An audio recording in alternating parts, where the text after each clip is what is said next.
pelo celular, então Então, já mas, viu, né? mas se quiser eu posso aumentar um pouco mais. Vê se melhorou agora. Tá Tá melhor, melhor? peraí. Eu leio, mas você comenta. Não, você pode comentar também alguma coisinha que você tiver vontade. Ah, gostei dessa parte. Poxa, eu pensei isso, pensei aquilo. Fica à vontade. Não há um compromisso em Não, comentar nada específico, tá. não. Fica à vontade. Pode começar? Pode sim. Palavras de vida eterna. Capítulo 1. Aqui no meu celular, recomecemos. Sim. Ninguém põe. Peraí. Ninguém põe remendo de pano novo em roupa velha. Mateus capítulo 9, versículo 16. Não conserves lembranças amargas. Viste o sonho desfeito. Escute a resposta de fel, raiva, irritação.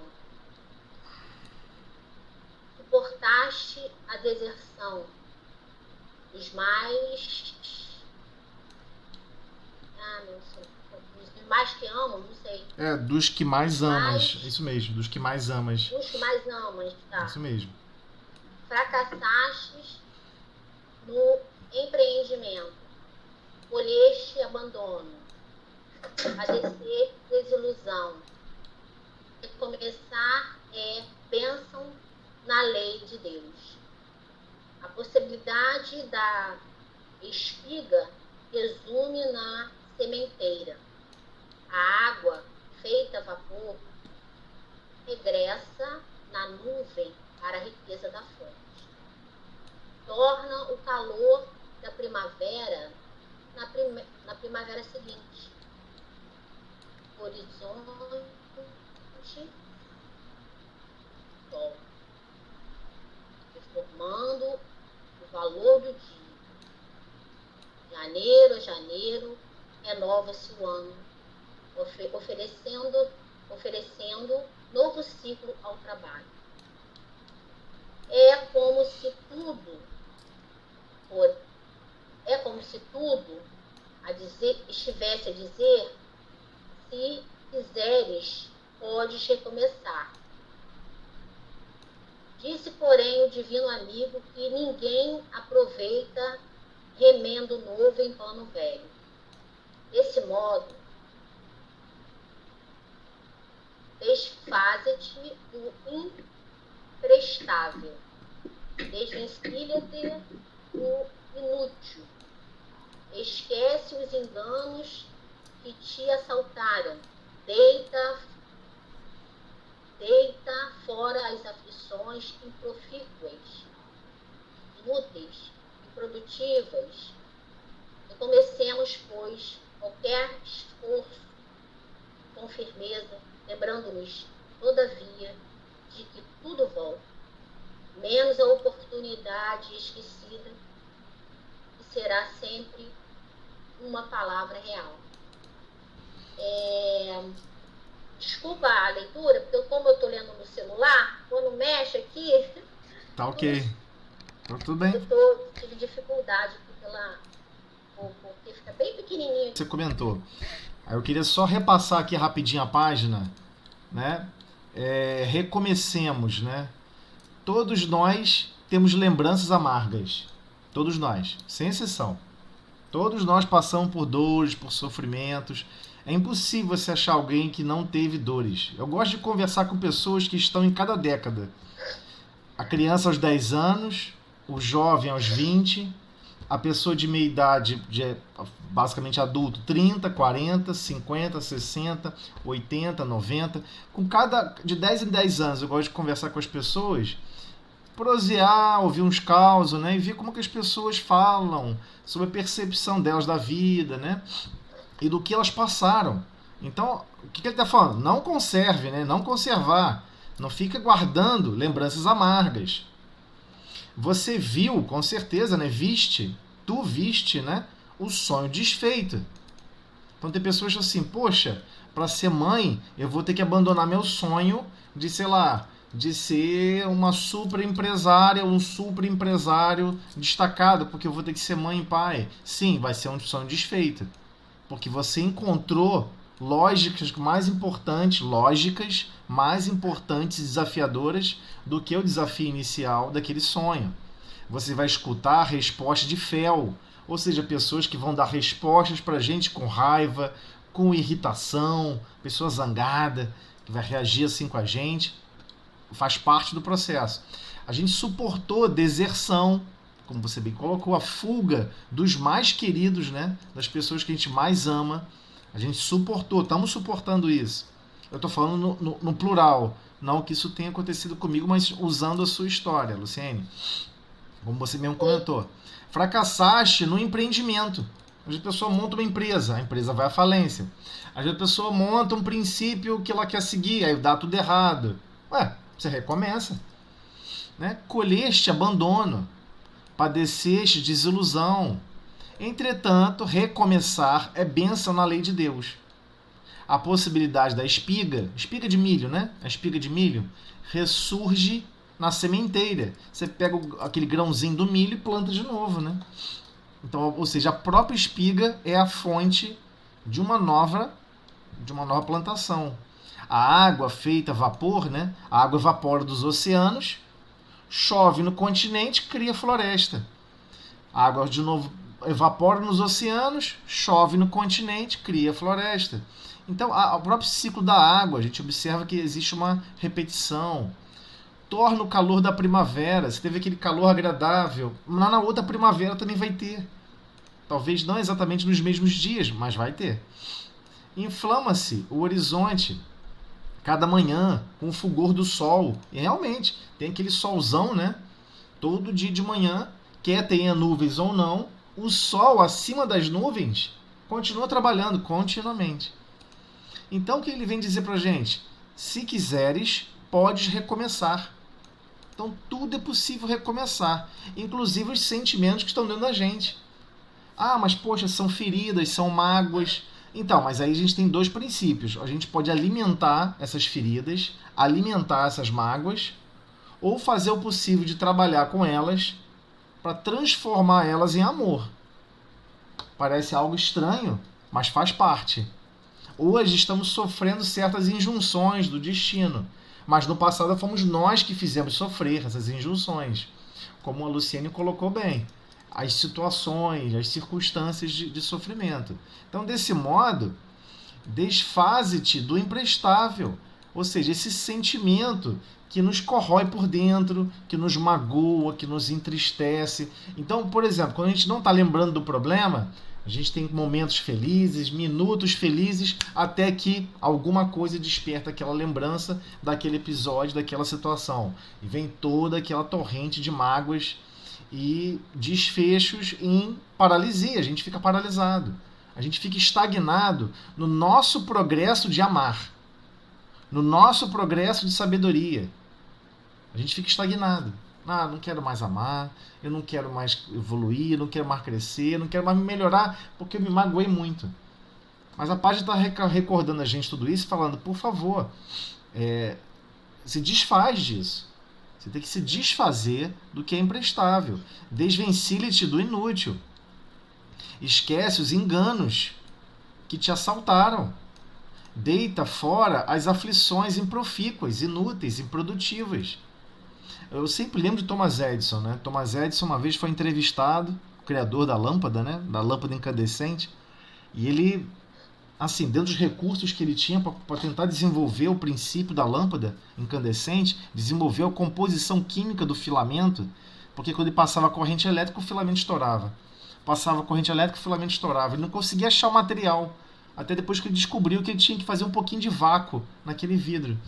Até aí, então, cadê, né? Ele ficou tentando, e ele tentou 100 vezes, né? Só a centésima que conseguiu sucesso. Ele conseguiu desenvolver a lâmpada estável. Inclusive, essa mesma lâmpada está no museu até hoje, funcionando ligada, por mais de 100 anos, né? 80 e poucos anos, quase 90. E é engraçado que um repórter foi perguntar para ele assim,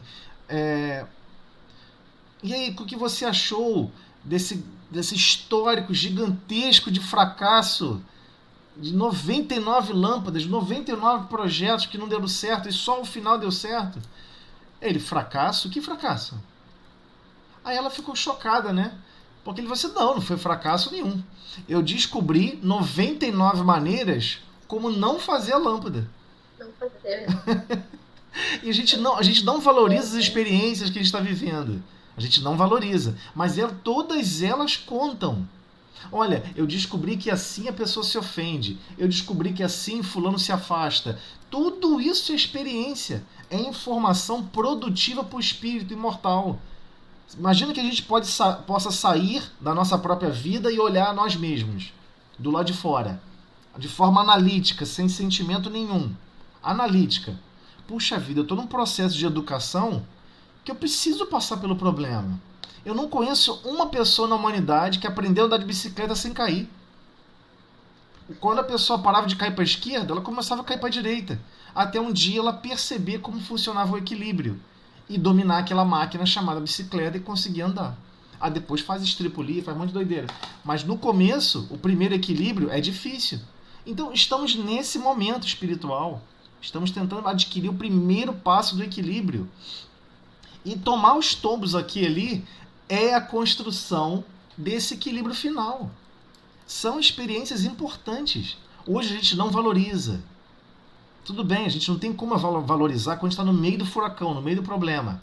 Mas olhando depois à distância, a gente vai ter uma percepção diferente.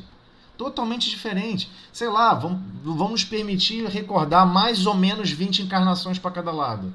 O que a gente vai se surpreender é que em grandes partes dos momentos, nós fomos os criadores dos problemas. E agora estamos buscando o processo de solução. Porque Deus, na sua infinita misericórdia, o que ele faz? Ele sabe que no fundo, todos nós queremos o melhor. Então ele cria constrangimentos. Ele faz com que o nosso passado se reencontre com o presente. Mas de maneira construtiva. Porque se a gente parar para pensar, não foi só dor. Não foi só decepção, não foi só agonia. Ninguém fica assim 24 horas por dia, porque aí já é um processo até de degradação mental grave. Já cria até situações clínicas, né, da medicina moderna para avaliar até processos depressivos clínicos. Mas fora isso, aquela depressão, aquela curta, ela foi importante. Ela educa todos nós. Caramba, talvez eu podia ter agido com mais carinho, com mais amor, com mais atenção. Mas no fundo, nós ainda vivemos aquele problema. Não estou falando de ninguém especificamente, não. Mas todos nós, sem exceção, vivemos um problema clássico. E a minha felicidade? E o meu direito? Porque nós estamos vivendo várias filosofias hoje na Terra. Mas Deus não se importa com essas filosofias da Terra. Deus tem uma obrigatoriedade natural no processo de criação de desenvolver o progresso. Então, todos nós estamos nessa grande máquina chamada planeta Terra, que a gente fica, né, mergulha nesse grande turbilhão que se repete. De 20 a 24 horas, a Terra está na outra posição. Tudo se renova, tudo se reinicia, todo dia é um novo início. É impressionante como as atividades são repetitivas e como a repetição é importantíssima. E tudo que está à nossa volta do ponto de vista material é para nos doutrinar a aceitar a repetição. Vamos lavar a louça até desencarnar. Vamos ter que limpar o chão até desencarnar. Vamos ter que cortar a unha do pé e da mão até desencarnar. A unha do pé e da mão não vai parar de crescer. Você vai ter que cortar, porque senão não tem como caminhar. Não tem como calçar um tênis, um sapato, um chinelo, fica difícil. Então tudo na vida exige aquela repetição. E não temos opções. Eu quero saber, eu não quero repetir esse fenômeno, não quero repetir essa situação. Vamos ter que repetir. E a cada momento que a gente repete aquela situação com aquelas mesmas pessoas, nós temos um comportamento diferente. Nós temos um sentimento diferente. Nós interagimos de forma diferente. E é isso que Jesus veio exemplificar. Porque até então a gente não sabia qual é o exemplo melhor a seguir. Nós ficávamos perdidos. Ah, mas é a minha felicidade, é a minha alegria, o meu contentamento. Só que a nossa felicidade e alegria tem que ser em longa escala. Não pode ser na escala de alguns minutos. Mas se bobear, a gente fica prisioneiro só à escala de alguns minutos. E esquecemos a grande função que leva ao progresso do espírito imortal. Então, o que ele fala aqui no final que é extremamente complicado da gente entender? Esse último parágrafo é bem difícil. Olha o que ele fala. Recomecemos, pois, qualquer esforço com firmeza. Você recomeça qualquer esforço, de qualquer problema que ele falou ali para cima. Lembrando-nos, todavia, de que tudo volta. Tudo volta. Menos a oportunidade esquecida, que será sempre uma perda real. Aí essa frase aqui final, você fica meditando. O que ele quis dizer com isso, cara? O que ele quis dizer com isso? Menos a oportunidade esquecida, que será sempre uma perda real. A água do rio, o rio é sempre o mesmo. A água, não necessariamente. Um poço, a gente lembra muito daquela história que estava Jesus com a samaritana. Né, que existia, as tribos haviam se separado, né, o povo hebreu se separou em 13 tribos, uma das tribos foram os samaritanos, então aquela região da Samaria, os judeus não eram bem-vindos, né, as outras tribos, eles brigaram feio entre eles, e aquele grupo ficou muito feliz porque houve uma construção de um poço, chamado Poço de Jacó. E todos ficaram maravilhados que podiam pegar ali, pegar água. Era uma região extremamente seca, de difícil água, difícil chuva. Então você tinha que cavar para pegar água. Então ele construiu esse poço e todo mundo ficava feliz e honrado. Poxa, Jacó construiu esse poço para a gente, olha que maravilha. E todos ficavam sempre honrando a esse histórico de Jacó. Tá, mas o que isso tem a ver? Vamos lá.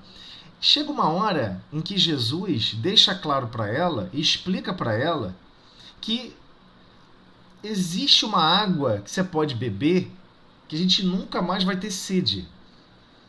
A gente fica assim, como assim, cara? Você vai beber que nunca mais vai ter sede?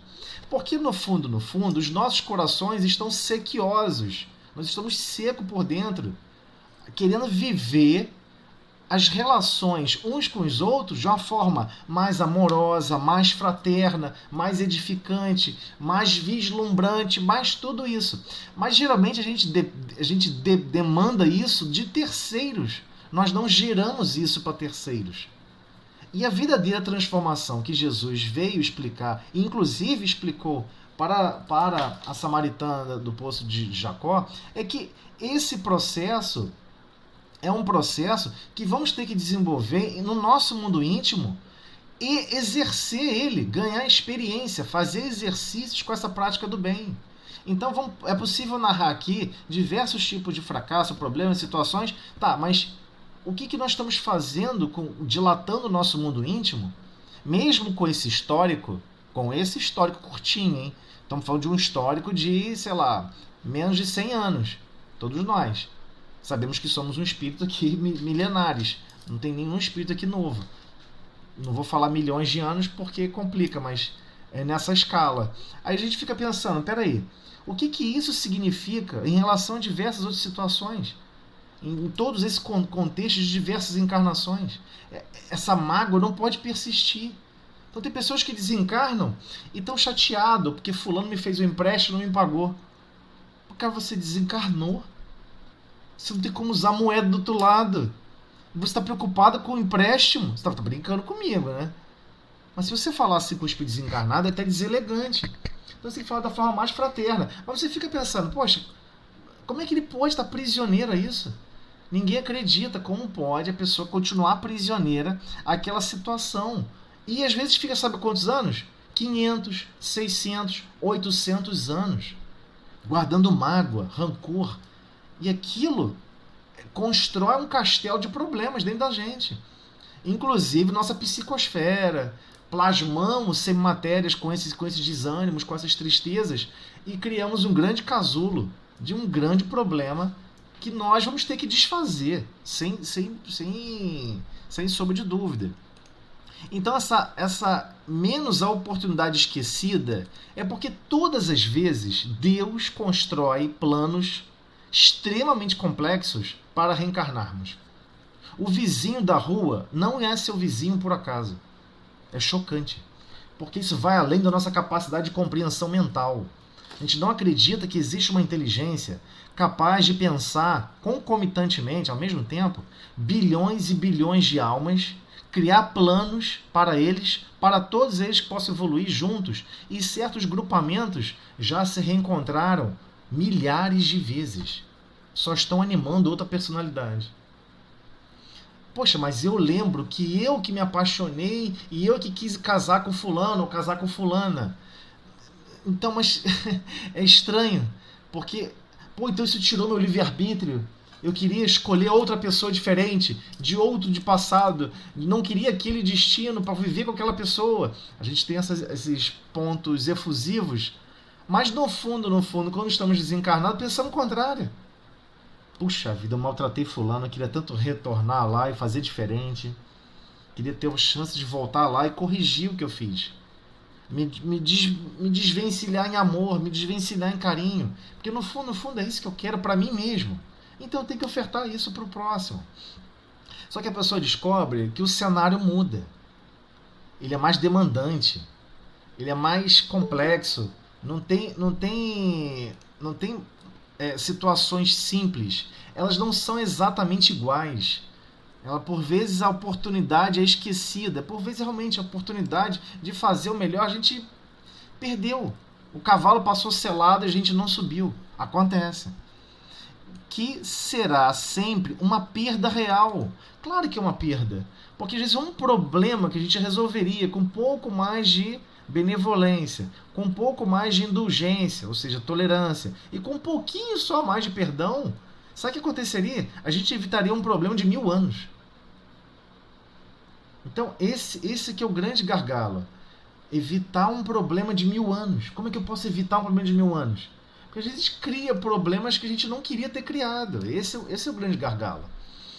Então, a oportunidade se recicla o tempo inteiro. A gente tem sempre mais oportunidade, o tempo inteiro. Deus não se cansa de nos planejar e criar circunstâncias para o nosso progresso.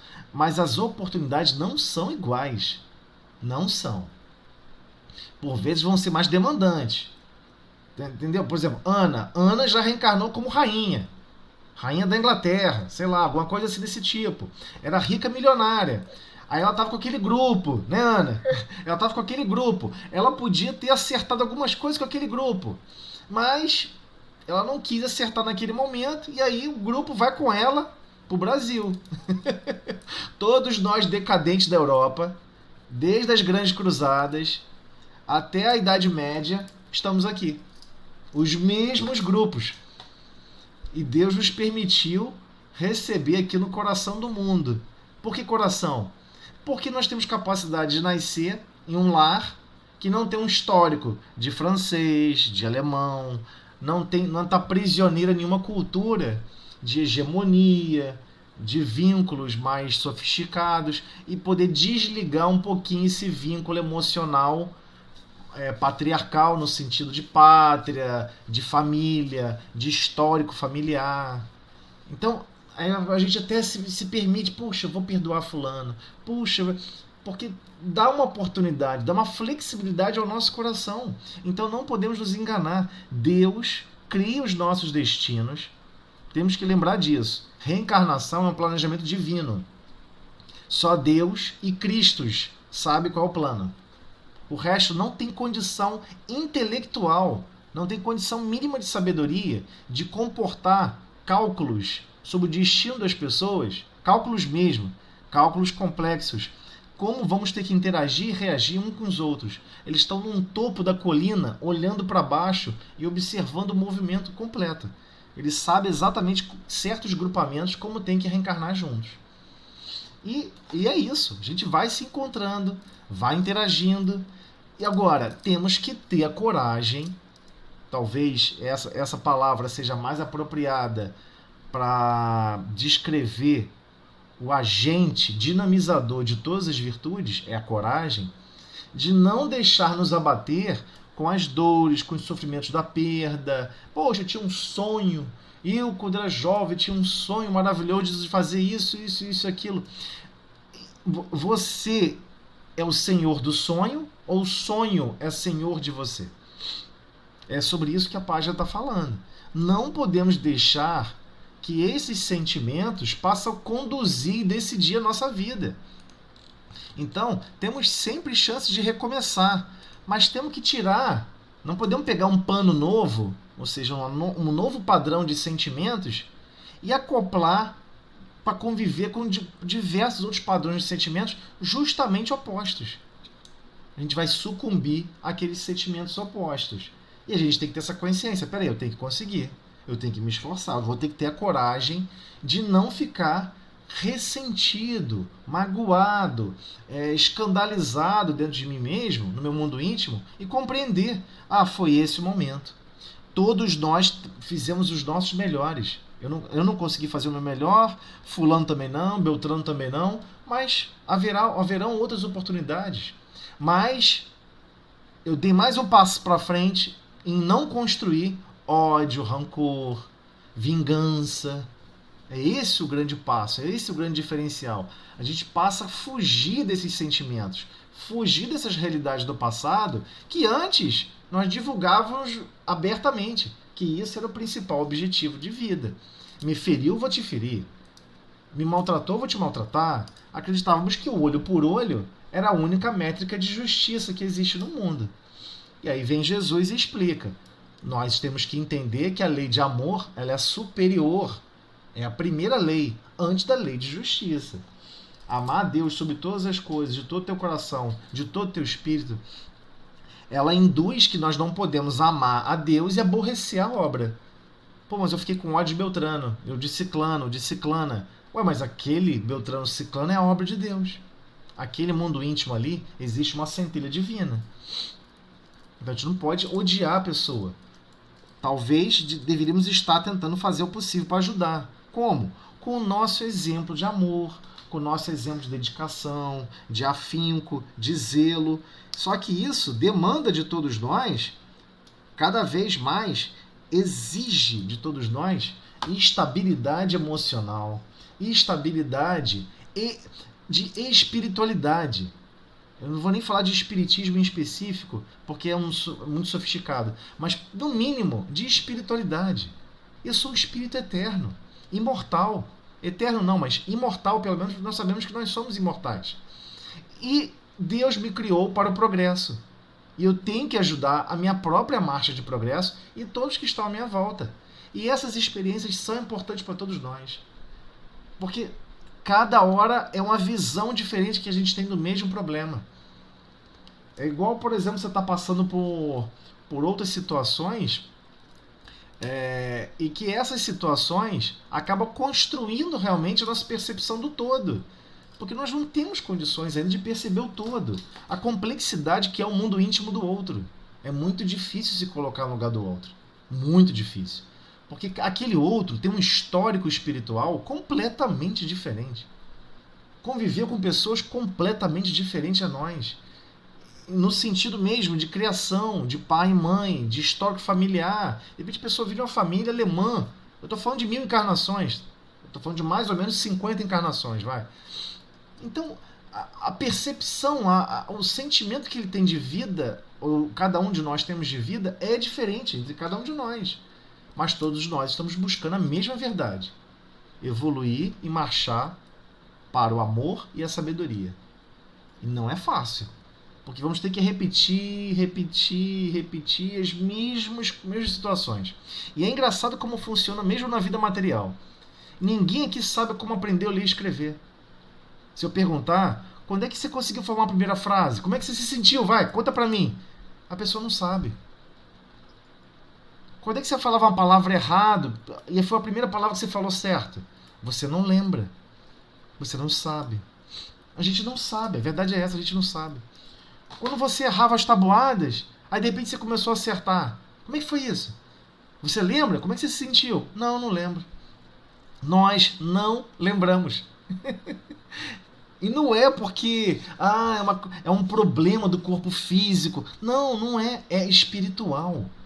nós gostamos de nos desapegar e nos desprender e jogar para a caixinha de problemas e trancar ela, chamada caixinha de problemas que eu não quero visitar e que eu acho que isso aí não tem importância para mim. Só que teve importância. Se você não errar a tabuada, você não acerta. Se você não errar a palavra, você não vai falar a certa. Só que a gente não valoriza o problema, a situação difícil, aquele sofrimento ou aquela situação amarga, como ele coloca, né, as lembranças amargas. A gente não gosta dessas lembranças amargas como objeto de construção. A gente não gosta, mas ele é de construção. Porque nunca é só aquilo. Nós não temos condição de olhar para o passado e olhar para o problema e ver, caramba, não é que eu tinha, na verdade, 85% de momentos felizes e foram 25%, ou 15%, vamos lá, 15% que descambou o problema todo? Nossa, não é que eu estava realizando aquela situação, daquele meu desejo de alcançar aquela situação, mas não é que eu estava feliz e contente quando estava no processo, mas aí teve aquela situação que não se concretizou, mas a caminhada nós estávamos gostando, mesmo do ciclo da convivência. Não existe só ciclo totalmente negativo, não é assim que funciona, né? Só que a gente vai ter que passar a observar a história da vida, a percepção da vida de uma forma totalmente diferente, né? Então, sempre Deus nos brinda com a oportunidade de reencarnarmos. Não é fácil. E não está fácil reencarnar. Cada dia está mais difícil reencarnar. Por quê? São processos complexos. Reencarnar não é fácil. Né? Podemos lembrar aqui de alguns autores, inclusive de André Luiz, ele cita um espírito especificamente, em que esse espírito é um espírito boníssimo. Nem precisava mais reencarnar no planeta Terra. Mas o que aconteceu com ele? Ele tinha feito um ato muito mal para uma pessoa, e essa pessoa, na árvore do destino, que ele não tem acesso, e ninguém de outras cidades espirituais mais sofisticadas tinham acesso a essa árvore. Por isso que eu falo que a encarnação, a gente não compreende o esforço divino que é juntarmos a cada um de nós no cadinho do lar. Ele tinha que nascer junto com ela, como filho. Ele tinha que amparar ela na vida e até a velhice. Ele tinha que fazer isso por ela. E ele não conseguia sair do planeta Terra enquanto não fizesse isso. Só que ele já estava há 400 anos aguardando uma oportunidade de poder reencarnar com ela e corrigir o problema. E um espírito boníssimo. Seguia por diversas galerias de umbral, resgatava espíritos em sofrimento, situações extremamente escabrosas. Ele conseguia auxiliar, amparar, alto vínculo, alta sabedoria, alta capacidade de amar, mas não chegou o momento. Você imagina, já alcançou uma grande sabedoria, uma grande capacidade de amar. E aquele problema que se arrumou, sei lá, em agosto de 2021, aquele problema que se arrumou em agosto de 2021, você não conseguiu, ele vai estar se repercutindo por 400 anos. 1000 anos, por 2000 anos. E é exatamente assim que acontece. Como ele colocou, as oportunidades não são iguais. Não vamos esquecer aquela oportunidade. E por vezes em cidades espirituais nos são recordados. Lembra? Vamos fazer aqui uma lembrança com você. Nosso lar já mostrou isso, né? Você vai recordar aqui de 10 encarnações atrás, 3, 4, 5. Chega um momento que a pessoa não aguenta. Caramba, não estou aguentando mais. Isso aí está complexo demais. A pessoa cria até um constrangimento. Então temos que entender que todos nós, sem exceção, estamos recomeçando o tempo inteiro. Mas isso é maravilhoso. É uma notícia maravilhosa. Ou seja, aquele problema que foi criado, aquela situação desagradável, ela vai se reconciliar, ela vai se tornar agradável. Vai ser possível no futuro tudo se equalizar. Quanto mais estivermos dilatados as nossas percepções, as nossas capacidades de amar, e a sabedoria de discernir, a sabedoria de diferenciar. Poxa, conduzir a vida assim dá ruim. Conduzir a vida assim é melhor. Falar assim é ruim. Falar assado é melhor. E a gente vai modificando, vai construindo um mundo íntimo diferenciado. Alguém quer falar mais alguma coisa? Eu falei pra caramba. Luciene, fala. Vamos para a prece, porque eu ainda quero ser. É um assunto denso, não tem assunto fácil, né? Essas páginas iniciais, se a gente meditar profundamente, não tem página inicial fácil. Todas são profundas, e um parágrafo mexe profundamente com a gente, né? Vamos fazer a prece inicial então, e aí acabando a prece inicial, eu vou reconectar na outra sala, porque já apareceu a mensagem aqui de 5 minutinhos, tá bom? Vamos lá?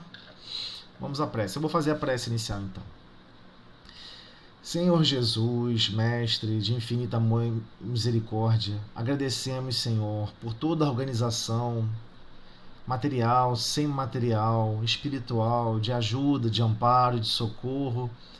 E, igualmente, Senhor, agradecemos pelas possibilidades que nos são ofertadas no dia a dia, de estarmos vinculados com o nosso próprio passado, por constrangimentos do destino, vinculados aos mesmos passados, de forma a agir diferente, sentir diferente, pensar diferente, amar um pouquinho mais, perdoar mais, sermos um pouquinho mais tolerantes. Agradecemos, Senhor, essas grandes possibilidades de recomeçar, o qual, igualmente, estás sempre irradiando o seu amor por todos nós, nos amparando nos pequenos detalhes, durante o sono, quando deixamos o corpo físico, nas unidades de tratamento, nas unidades de integração do nosso psiquismo, da nossa própria vontade, estabelecendo um novo rumo de coragem para os nossos destinos. Agradecemos, Senhor, essa intervenção maravilhosa que nos ajuda e nos ampara continuamente. Pedimos assim para darmos por iniciada a reunião do estudo do Livro dos Médiuns da noite de hoje. Na tua paz e harmonia. Que assim seja. Vamos lá, vamos retomar aqui. Mas a ideia é essa, a ideia é a gente pegar nos estudos e tentar ler como se fosse a última vez. Porque vai ser um dia, vai ser a última vez. Né? Como a última vez que eu tô ouvindo isso, né, José? Você já tem me desanimado, agora já me botou com medo. Não é medo, é a certeza absoluta. Nós temos certeza absoluta que todos nós vamos deixar o corpo físico. E deixando o corpo físico, a gente não vai ter a biblioteca do nosso lado. Peraí. Não, eu vou ler... ir pro Talibã, né? Pelo amor de Deus. Ué, mas tem uma população lá, né? Ué, pode acontecer, ué. Deus é que sabe dos nossos destinos, né? Eu gosto muito do mundo árabe, eu não vou mentir. Eu tenho saudade. Gosto. Você só pensa em Viome, né? Não tô falando isso, Eu tô falando que eu tenho saudade desse período, não sei porquê, mas eu tenho, eu posso fazer. Tá no histórico de cada um, né? Tenho saudade da Europa, vivendo naquelas... Não, na Europa eu não tenho, não. A desgraça mentira, maior nem foi... sei se eu... Mas no Talibã, nem no Haiti, pelo amor de Deus. Mas a gente não sabe, né? Onde Deus vai nos colocar, né? Aonde colocar, a gente tem que estar com esse mundo íntimo. Ixalá, adora ouro. Tá certo, vamos lá. Olha só, nós avançamos aqui no item 24, certo? 23, 24. Já compreendemos o nível de grau, né? De materialismo que cada um de nós mobilizamos no nosso mundo íntimo. Não podemos esquecer que não está tratando aqui de uma filosofia de classificar alguém como materialista, ou nem sequer a pessoa se julga materialista e vamos convencer a pessoa. Não é nesse sentido só o texto. É para a gente compreender que existe um grau de materialismo em todos nós. Então, principalmente, o início eu tenho que me convencer das verdades espirituais, das verdades espíritas, praticadas e detalhadas pelo espiritismo, o espiritismo cristão. Então, no item 25, ele continua: não podemos omitir, esquecer, eu nem perguntei se o tamanho da letra está adequado. O tamanho da letra está bom, hein? O tamanho da letra? Tudo bem, Luciane? Também tá, porque eu estou em computador, né? Melhorou, Luciane?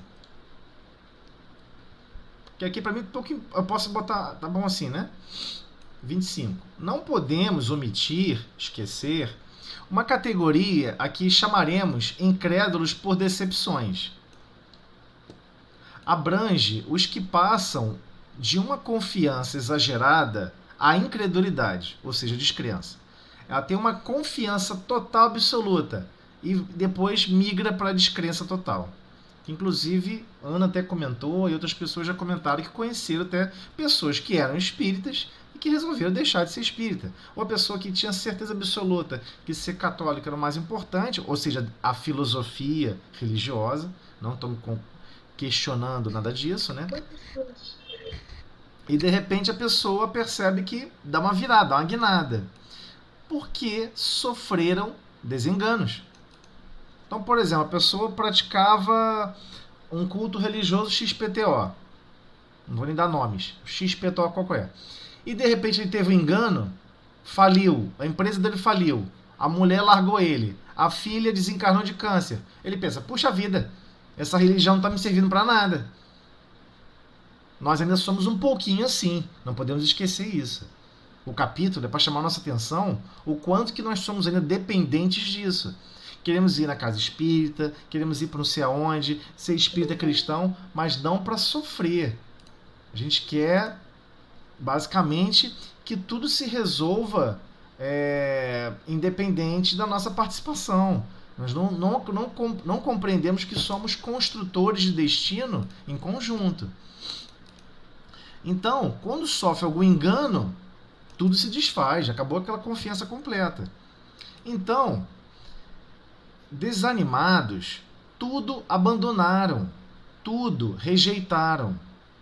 Estão no caso de um que negasse a boa-fé por haver sido ludibriado, ou seja, enganado, iludido, traído. Isso acontece com muitas comunicações espirituais, onde o irmão que está se comunicando, ele era uma pessoa, praticava a religiosidade que ela praticava, frequentava continuamente, exercia tudo direitinho, e alguém falou assim para ele, olha, você está fazendo tudo direitinho, daqui você vai para o céu.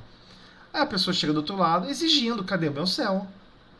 Porque lá na Terra falaram para mim que se eu fizesse tudo certinho, eu caía no céu. Então ela começa a se sentir realmente enganada, traída, iludida. Porque algum humano, alguma filosofia humana não conseguiu compreender o todo. Mas ele está achando o seguinte, que ele tem que ser credor de todos. Ele não se cobre em nada. Mas ele deve botar a premissa de que tudo ao seu derredor deveria construir o seu destino em felicidade. Não ele mesmo, mas tudo ao seu derredor.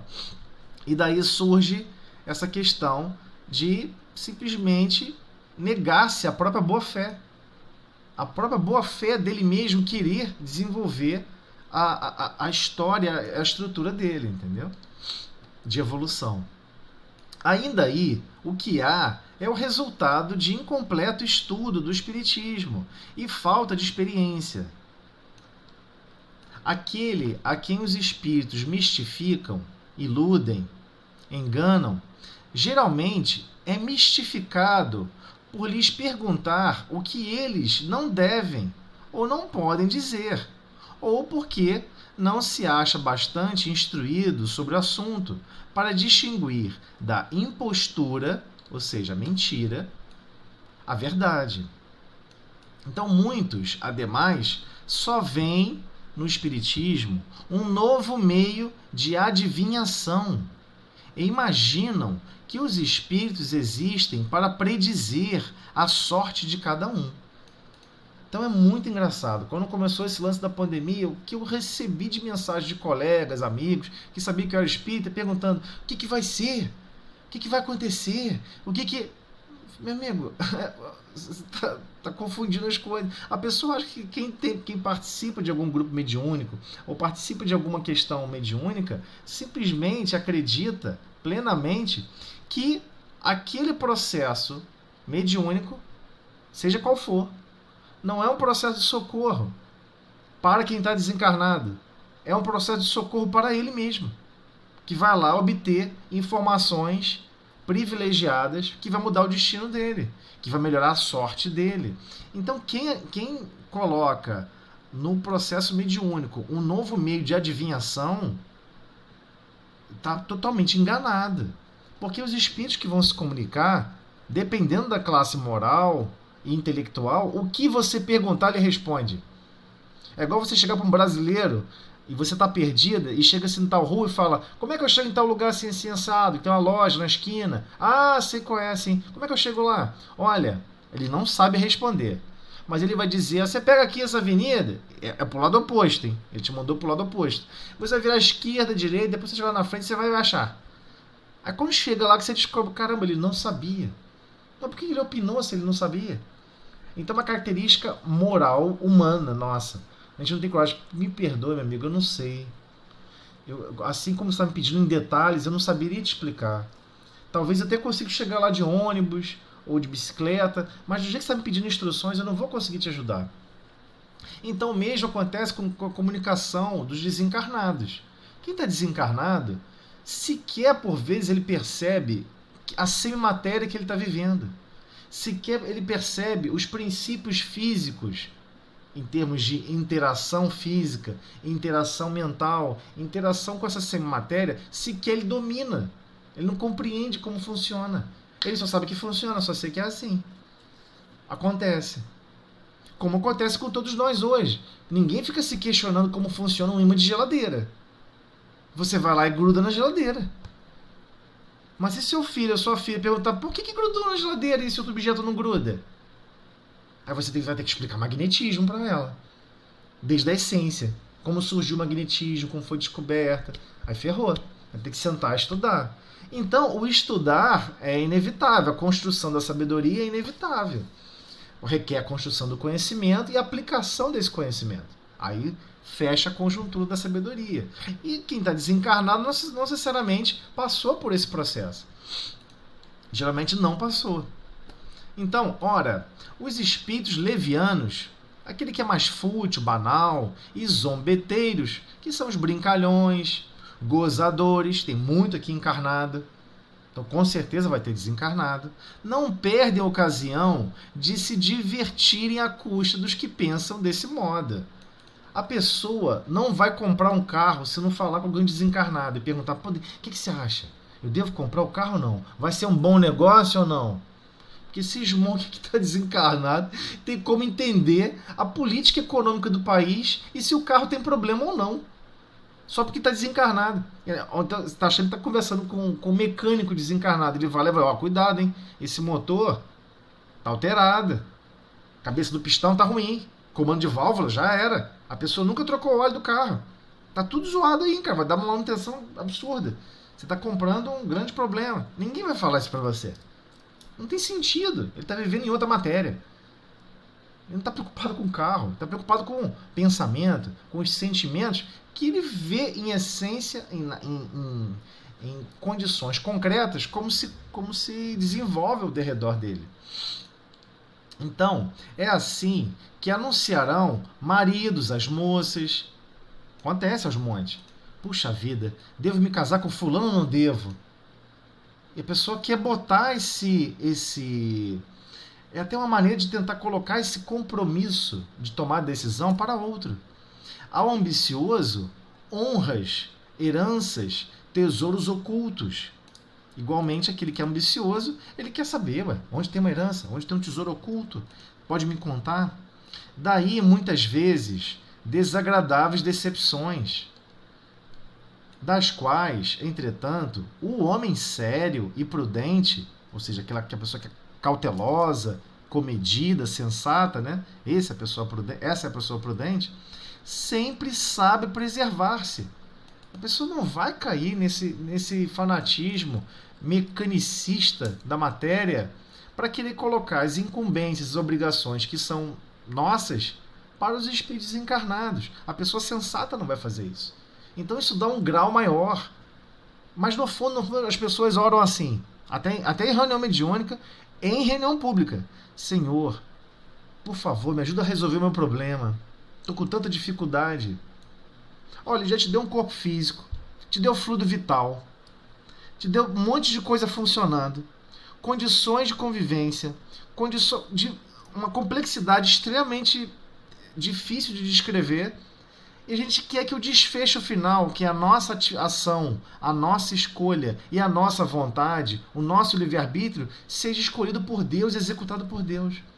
Ou melhor, por algum espírito desencarnado que vai guiar os nossos destinos.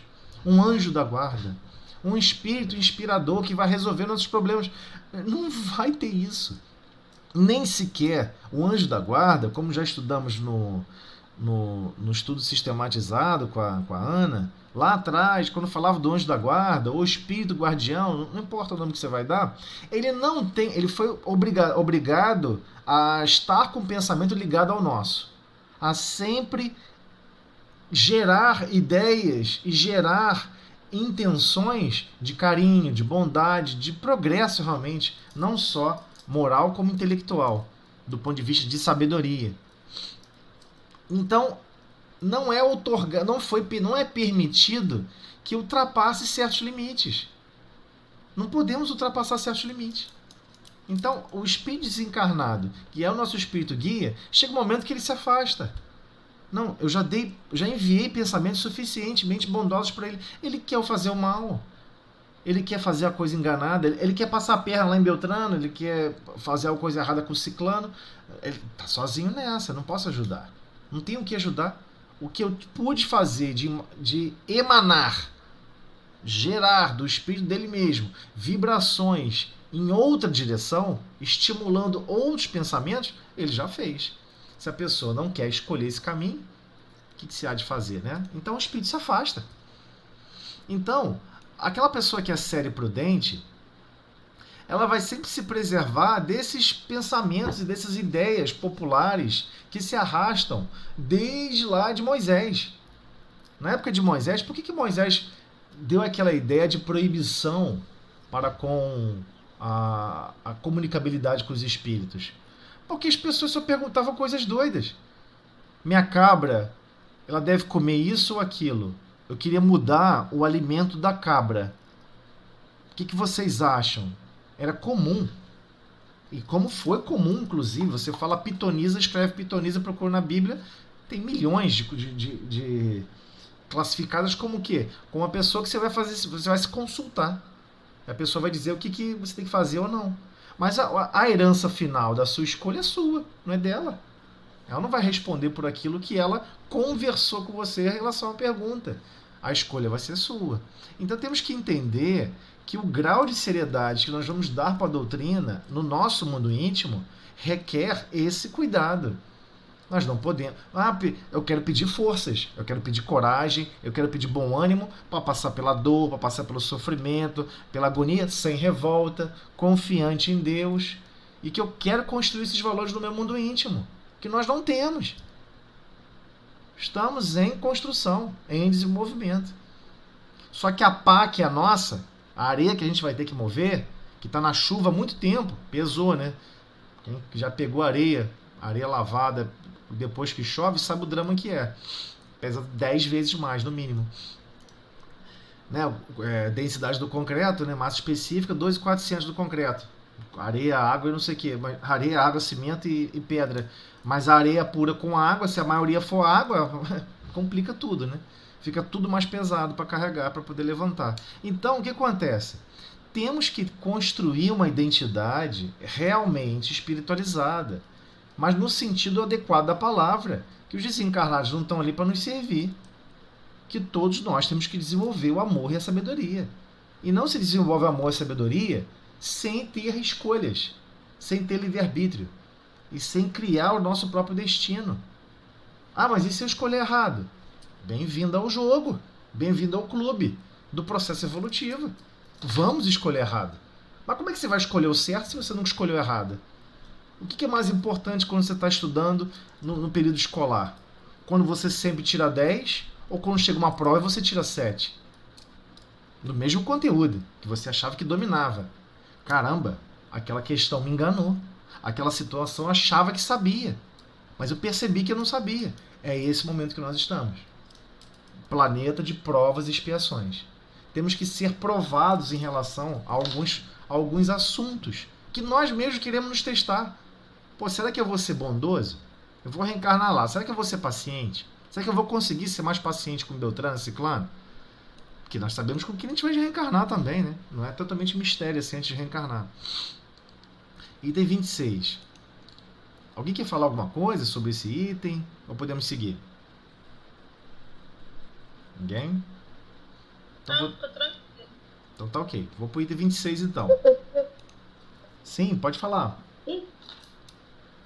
Não, eu queria perguntar, você falou do materialista, que a pessoa agindo como materialista, então isso tem a ver, de outras vidas ela já pode então reencarnar, que ela já viveu um processo de desilusão, ou por ela mesma não tem compreendido a religião, e ela já nasce com essa certeza ou essa firmeza de ser materialista.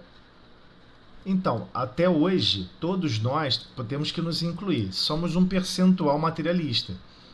Todos nós somos um pouquinho materialistas. Existem aquelas pessoas que são extremamente materialistas.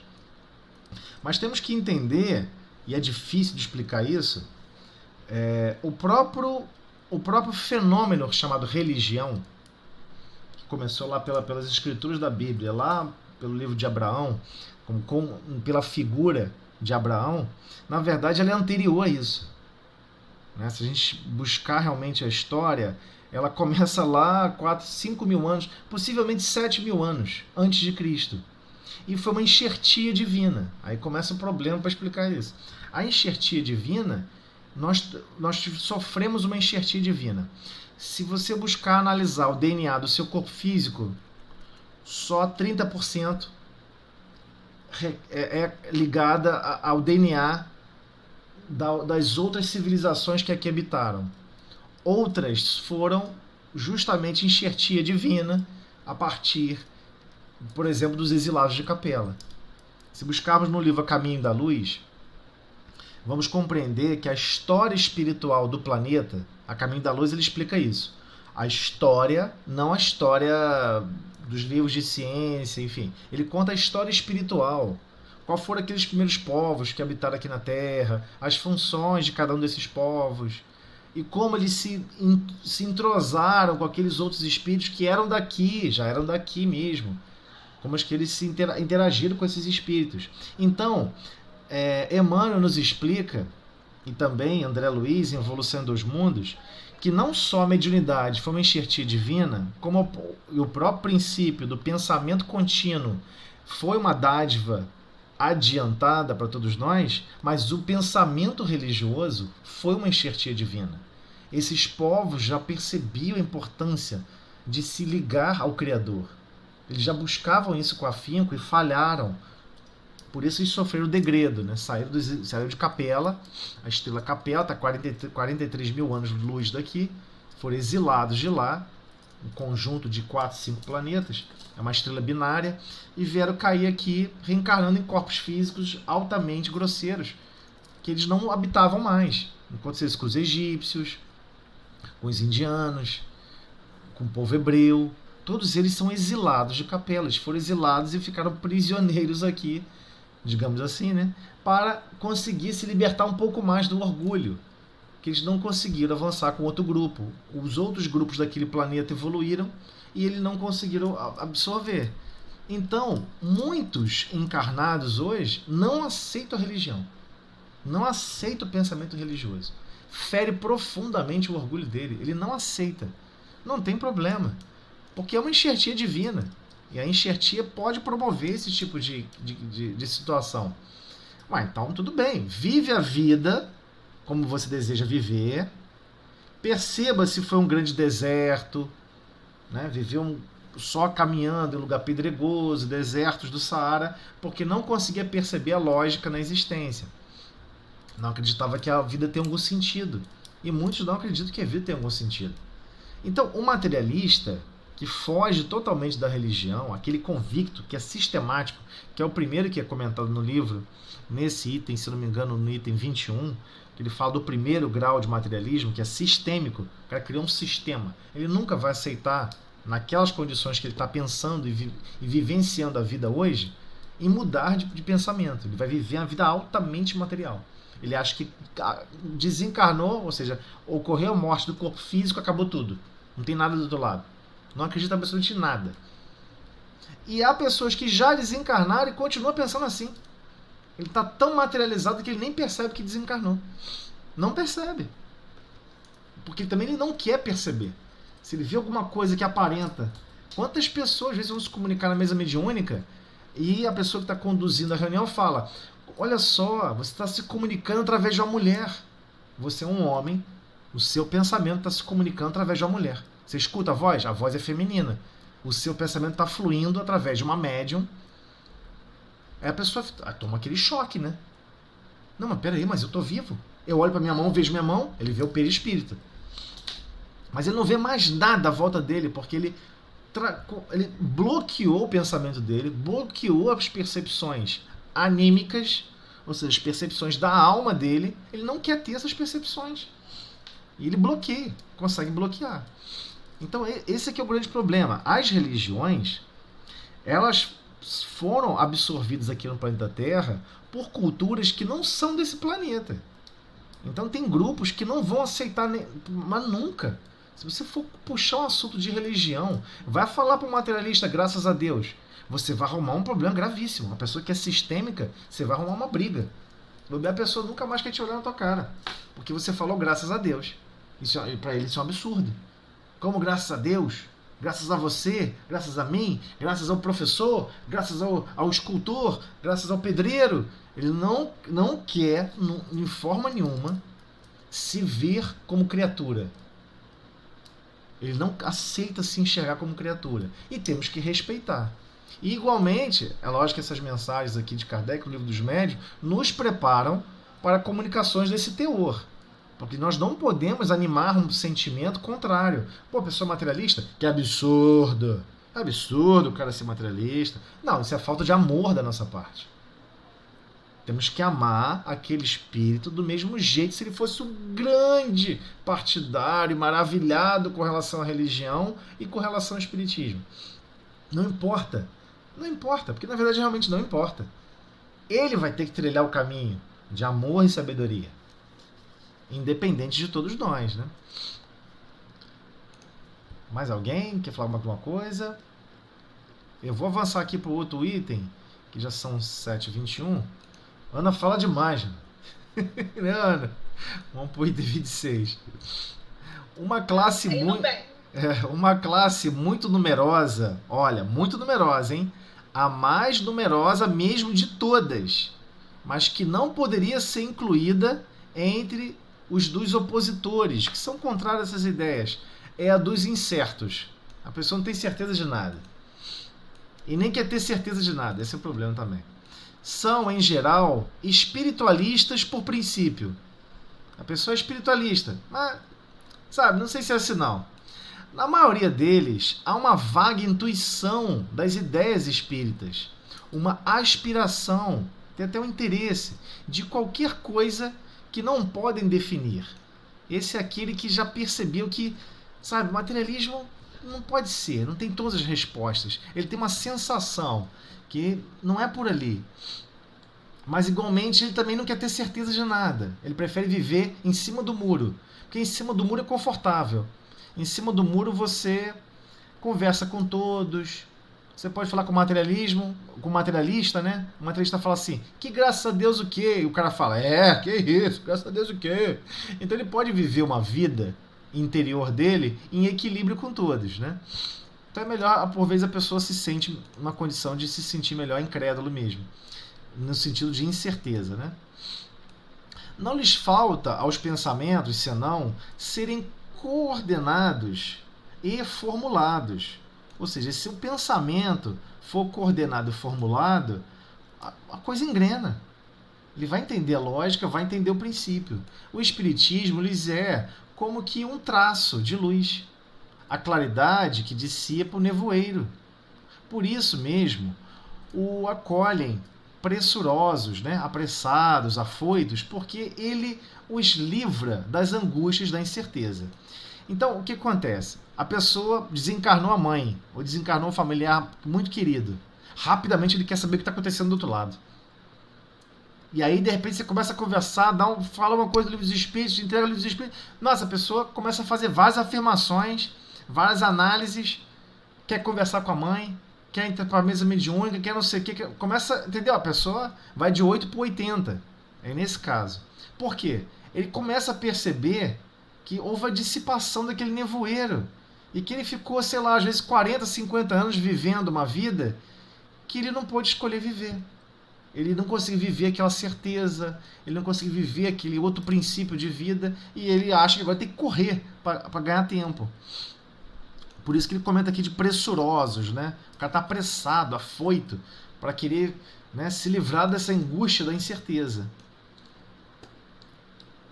Se daí projetarmos o olhar sobre as diversas categorias de crentes, a pessoa que crê em alguma coisa, depararemos primeiro com os que são espíritas sem o saberem. Propriamente falando, estes constituem uma variedade ou um matiz da classe precedente, dessas pessoas incertas.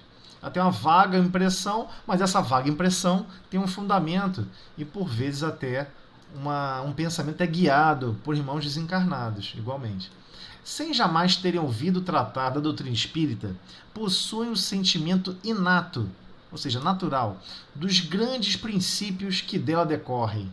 E esse sentimento se reflete em algumas passagens de seus escritos e de seus discursos, a ponto de suporem os que os ouvem que eles são completamente iniciados. Quantas vezes você vai assistir um filme e o filme tem um grau de percepção espiritualizada ali, ele descreve de tal maneira, mas quando tu vai ver quem é o roteirista não se declara espírita. Mas ele, de certa forma, ele já é espírita sem saber. Ou seja, algumas verdades espirituais ele já compreende e aceita, até com total naturalidade. Ele acha realmente que é assim. Então, numerosos exemplos de tal fato se encontram nos escritores profanos, chamados profanos, que não seguiam, né? Que desrespeitam o que é sagrado, ou que não seguiam nenhuma religião, né? E os escritores sagrados, nos poetas, oradores, moralistas, filósofos, antigos e modernos. Então sempre vai haver uma pitadinha ali de espiritualidade que, nossa, parece que a pessoa leu tal isso, leu tal coisa, foi um iniciado. Mas às vezes não, é realmente um processo de intuição, né?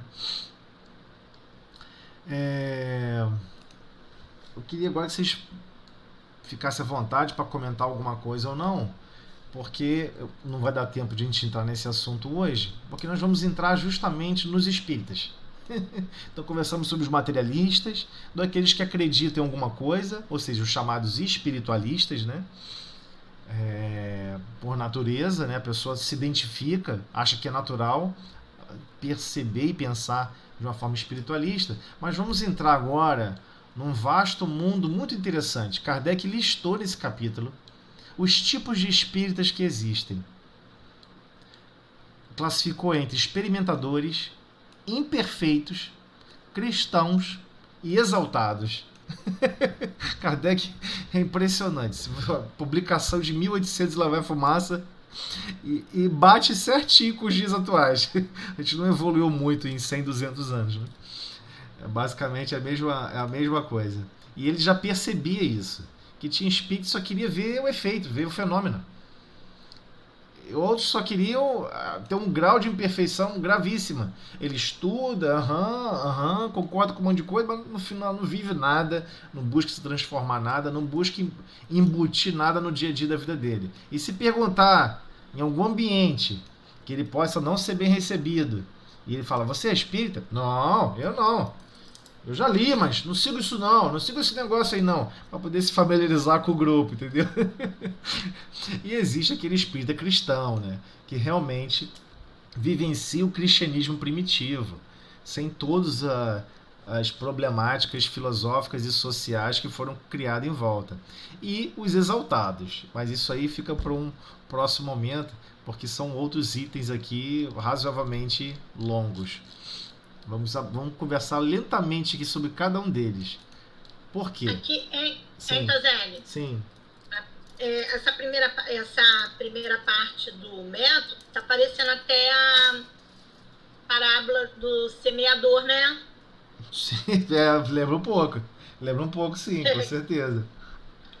Porque você vê que alguns ficam até deslumbrados com a ideia, mas não seguem. Ou são materialistas demais para Sim. Para usar a razão e poder aderir à religião, à filosofia, né? Sim, mas, por exemplo, tem pessoas que querem viver no planeta Terra momento de, poxa, vou ficar me cobrando, eu vou ficar, poxa, exigindo de mim, eu vou ficar preocupado com o que eu falo, eu tenho que melhorar, eu tenho que, de repente, amar ali aquela pessoa que eu não gosto, né? Acho que isso não faz sentido, eu quero viver como eu quero viver, né? Aí quando você vai ver, é uma opção, e tem pessoas que vivenciam o espiritismo assim.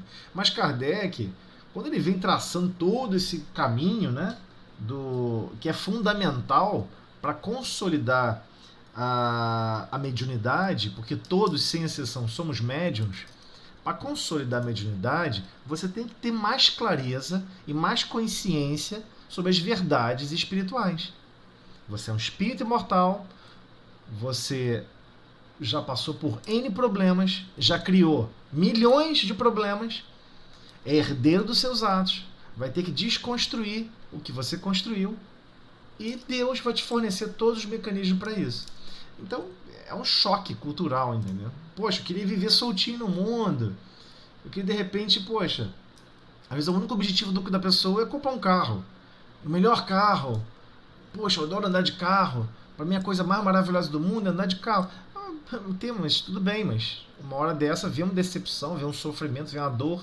E aí, de repente, aquele carro já não tem aquele valor todo, né? Aquela brisa no rosto do carro em velocidade já não completa a vida. Então esse é o problema, mas o tempo passa, né? Aqui na Terra é assim, quando a gente vê, 50 anos. Quando vê, 80, acabou. Acabou, o tempo acabou. Tudo de novo. Mas não com as mesmas o rio, aparentemente, é o mesmo. Mas a lateral do rio é diferente, tem hora que fica assoreado, a água fica barrenta. Não é exatamente a mesma água, né? Aparentemente o rio é igual, mas não é exatamente igual. Então as oportunidades nos são ofertadas para a gente realmente dinamizar. E por que isso é tão importante para o médium, inclusive que está na mesa mediúnica? Porque a gente tem que perceber que o nosso pensamento continuamente é percebido, nós influenciamos e somos influenciados. Estamos falando só dos efeitos de encarnado para encarnado. Manipulamos pessoas todo dia.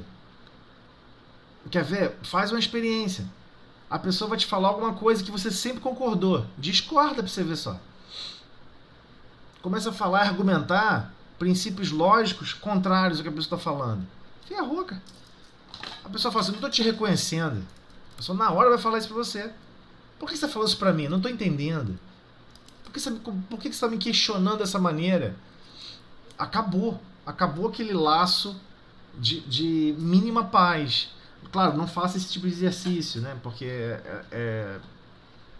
não é adequado criar problemas só para fazer teste. Nós sabemos que a vida é assim. Então temos que ter esse cuidado na hora de construir os nossos destinos no dia a dia, de realmente, quero me esforçar em amar mais. Eu acho que eu amo muito pouco. Eu sirvo muito pouco as pessoas que eu digo que amo. Aqueles que eu chamo de amigo, então, eu acho que eu sirvo pouquíssimo. Mas a pessoa vem me falar um problema, contar não sei o quê, e eu fujo porque eu não quero ouvir o problema dele. Eu fujo porque eu não quero ouvir o problema dela. Eu só quero, só quero ficar em paz, Não quero mais problemas do que meus próprios problemas. Então, é uma mudança, porque todo esse sentimento, toda essa mágoa, a gente arremessa nos outros. E o pensamento é o espelho da vida.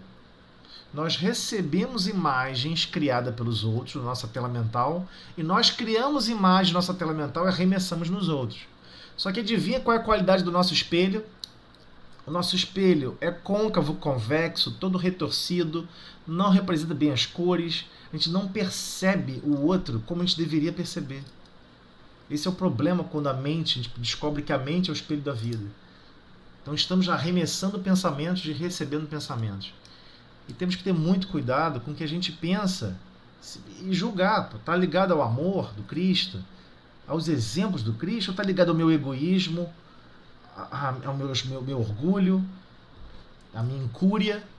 Incúria é um problema seríssimo. Incúria é aquela qualidade de quem não quer fazer nada. A pessoa te conta um problema e você fica, mas a pessoa te contando aquele problema todo para ouvir uma palavra final de apoio, de amparo, uma palavra fraterna, uma palavra motivadora, uma palavra de amor e de carinho. E a pessoa, e não fala nada. Então, deixar de fazer o bem também é um mal. A gente descobre que deixar de fazer o bem também é um mal, aí a coisa fica realmente complicada. Mas, gente, vamos lá, o tempo já estourou. Vou pedir a Ana, então, para fazer a nossa prece de encerramento. Outras perguntas que possam surgir, eu não pude nem ver aqui hoje, se teve perguntas aqui no... Não teve não, mensagem não teve não. Porque eu estou olhando 2 telas aqui, eu fico todo enrolado. Quem quiser fazer perguntas também específicas, outras mais específicas, com relação à construção dessa identidade mais espiritualizada, ou seja, essa condição de espírita cristã, né, que a gente vai observar o que é o espírita cristã, fica à vontade, pode botar perguntas lá no grupo, né, e a gente vai tentando buscar inspiração para responder e as referências, né, do espiritismo para responder. Pode fazer a prece para a gente então, Ana. Senhor Jesus, agradecemos, Senhor, essa oportunidade de estudarmos, Senhor, esses ensinamentos. Pedimos, Senhor, a sua divina misericórdia para todos nós encarnados e desencarnados. Estamos lutando, Senhor, a vencer a nós mesmos. Que possamos, Senhor, guardar esses ensinamentos e praticá-los, Senhor, com amor e bondade a todos que estiverem com contato conosco, Senhor. Agradecemos hoje e sempre. Muito obrigada, Jesus. Com esta prece, pedimos, Senhor, para darmos por encerrada a reunião de estudo do Livro dos Médiuns da noite de hoje, na tua paz e harmonia. Que assim seja e graças a Deus. Então é isso. Essa